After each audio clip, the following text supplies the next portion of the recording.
উল্লেখ কৰিছো যে এই যুৱকজনক অতি ৰহস্যজনকভাৱে উদ্ধাৰ কৰা গৈছিল মৃতদেহটো অনিমেশ বৰা হত্যাকাণ্ডৰ পাছত যোৰহাটত আন এগৰাকী যুৱকক হত্যা কৰা হৈছে হত্যা কৰি ভোগদৈ নদীত পেলাই দিয়ে যুৱকজনৰ মৃতদেহটো মালোৱালিৰ মাছেৰে বৈ যোৱা ভোগদৈৰ দাঁতিত উদ্ধাৰ কৰা হয় মৃতদেহটো ৰাজতীয়া গাঁৱৰ দীপাংকৰ বৰা নামৰ আন এজন যুৱকৰ মৃতদেহ উদ্ধাৰ কৰা হৈছে মৃতদেহৰ শৰীৰত স্পষ্ট হৈ আছে আঘাতৰ চিন শনিবাৰৰ পৰা দীপাংকৰৰ কোনো ধৰণৰ সন্ধান পোৱা নাছিল পৰিয়ালটোৱে খুৰাৰ বাবে এনে ঘটনা সংঘটিত হোৱাৰ অভিযোগ আনিছে পৰিয়ালটোৱে অনিমেশ বৰাৰ সমান্তৰালকৈ আন এজন যুৱকৰ মৃতদেহ উদ্ধাৰ কৰা হৈছে অতি ৰহস্যজনক অৱস্থাত উদ্ধাৰ কৰা হৈছে যুৱকজনৰ মৃতদেহটো হত্যা কৰি পেলাই থৈ গৈছে যুৱকজনৰ মৃতদেহ অনিমেশ বৰা হত্যাকাণ্ডৰ পাছত যোৰহাটতে আন এজন যুৱকক হত্যা কৰা হৈছে হত্যা কৰি ভোগদৈ নদীত পেলাই দিয়ে মৃতদেহটো মালোৱালিৰ মাছেৰে বৈ যোৱা ভোগদৈৰ দাঁতিত উদ্ধাৰ কৰা হয় যুৱকজনৰ মৃতদেহটো ৰাজতীয়া গাঁৱৰ দীপাংকৰ বৰা নামৰ যুৱকজনৰ মৃতদেহ উদ্ধাৰ কৰা হৈছে মৃতদেহৰ শৰীৰত আঘাতৰ চিন স্পষ্ট হৈ আছে উল্লেখযোগ্য যে শনিবাৰৰ পৰা দীপাংকৰৰ কোনো ধৰণৰ সন্ধান পোৱা নাছিল অৱশেষত এনেদৰে উপঙি থকা অৱস্থাত মৃতদেহটো উদ্ধাৰ কৰা হয় খুৰাৰ বাবে এনে ধৰণৰ ঘটনা সংঘটিত হোৱাৰ অভিযোগ উত্থাপন কৰিছে পৰিয়াল তথা গাঁওবাসীয়ে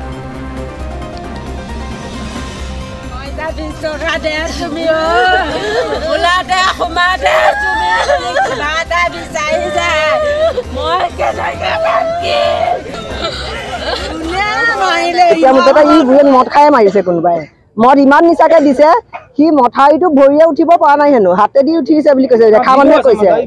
কৈছে আৰু তেনেকুৱা দলংখন পাৰ কৰি ঘৰত থৰিবহি লাগে নালাগে তাক আজি দলংখন পাৰ কৰি দিয়া হলে হয়তো এইটো উপস্থিতি হ'বলৈও নাপায় এতিয়া সেইকাৰণে ইয়াক নিজে মৰাটো নহয় নিজে কিহৰ কাৰণে মৰিব সদায় ঘৰ পায়গৈ সাঁতুৰিব জানে পুৰা বুকুত তিতি ইমানলৈকে বুকুত তিতি কাম কৰে এয়া পানীতে কাম কৰে আৰু তেনেকুৱা স্থলত যদি ভাল অৱস্থাত কৰিলেও হেঁতেন সাঁতুৰি পাৰ হ'ল কিন্তু কোনোবাই মাৰি মেলি পেলাইছে সেইটো উচিত বিচাৰ লাগে মুঠতে আমাক আৰু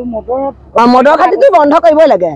বহুত কেইবাখনো আছে আমিও বাতৰি কৰিছো আপোনালোকৰ প্ৰতিবাদ কৰিছে আৰক্ষীয়ে কি কয় যে আমি সিদিনাখনি থানাত জনোৱা মতে যে আমি গ'লে এখন স্পটত নাপাওঁগে আপোনালোকে গাঁৱৰ মহিলা ওলাই স্পটত ওলাই গোটেই ঘৰ দুৱাৰ ভাঙি মদিকা যতন পাতি চব ভাঙি দৰ্জা ঘৰ লগ কৰি দিব মানে বেয়াকে বুলি কোৱা নাই ধৰক আৰু কি মানে সেইটো কৈছে যে আমি গ'লেও স্পটত নাপাওঁ লুকুৱাই দিয়ে এতিয়া সেইখিনিকে মুঠতে আমাক উচিত বিচাৰ লাগে মদৰ ঘাটি ৰাজতীয়া গাঁৱত বন্ধ কৰিব লাগে মদ মানে বহুত খায় আৰু কি গৈ পাব আপুনি ফোন থাকিলে আপুনি যে মোক ফোন কৰে আমি গৈছো বন্ধ হৈ গ'লে কি হ'ব চুবুৰ নাপায় আৰু কি মদৰ ঘাটি বন্ধ কৰিব লাগে দেই সি ঘৰ ওলাবহি পৰা নাই তাক ঘৰত থৈ যাবহি লাগে ইমান যেতিয়া মদ দিব পাৰে এটা ল'ৰাক অনলাইন মদ দিয়ে ঘৰত অনলাइन मत दिए অনলাइन ডেলিভাৰি घर होम ডেলিভাৰি करे আপুনি ফোন কৰিলে হল যেতিয়া ৰিটাই মত ঘৰত পাব এটো অঞ্চলৰ ৰাজতীয়াত বাইদেউ এটো লৰা এটা 6 বছৰীয়া সৰু লৰা আছে ঘৰত মা আছে ঘৈণীয়েক আছে কোনে পুহিব এতিয়া ইয়াক বাইদেউ চকচোন ইমান সৰুৰে কোনে এনেকে তাক মাৰি মেলি বান্ধি পাৰি মাৰি পেলাব লাগে বাৰু কেতিয়াবা নহয় শনিবাৰ দিনা আপোনাৰ 7টা বজাৰ পৰা 7টা মানে 6টা বজাৰ পৰা ঘৰৰ পৰা ওলাই মেলি আহিছে আহি ওচৰৰ দোকানতে বহা মেলা কৰে আৰু কৰি আপোনাৰ 7টা 10 মানত আপোনাৰ লগৰ এজনৰ ইপাৰলৈ গ'ল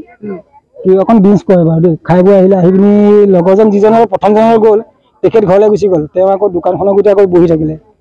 বহি মেলি তাৰমানে আকৌ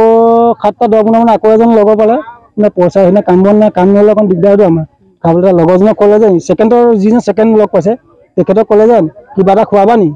দাদা সি ক'লে বৈ খাবি খাই বৈ আমাৰ নৈ কিনাৰ ইপাৰে তাৰমানে আমাৰ ঘৰ ইপাৰে তাৰ ঘৰ য'ত বিকে তেখেতৰ ঘৰত 40 টকা খোৱালে খুৱাই বৈ তেখেত ঘৰলৈ গুচি গ'ল ছেকেণ্ডজন যিজনক ৰেগুলাৰ খাই তাৰমানে ড্ৰিংকছটো কৰে তেখেতৰ ঘৰত সোমাই পিনি কিবা এটা খাই অকণমান খালে খাই বৈ আপোনাৰ আহি থাকোঁতে মাথাউৰিৰ পৰা আহি থাকোঁতে আকৌ লগৰ এজনৰ ঘৰত সোমাই পিনি তেখেতৰ ঘৰত বহি লগৰজনৰ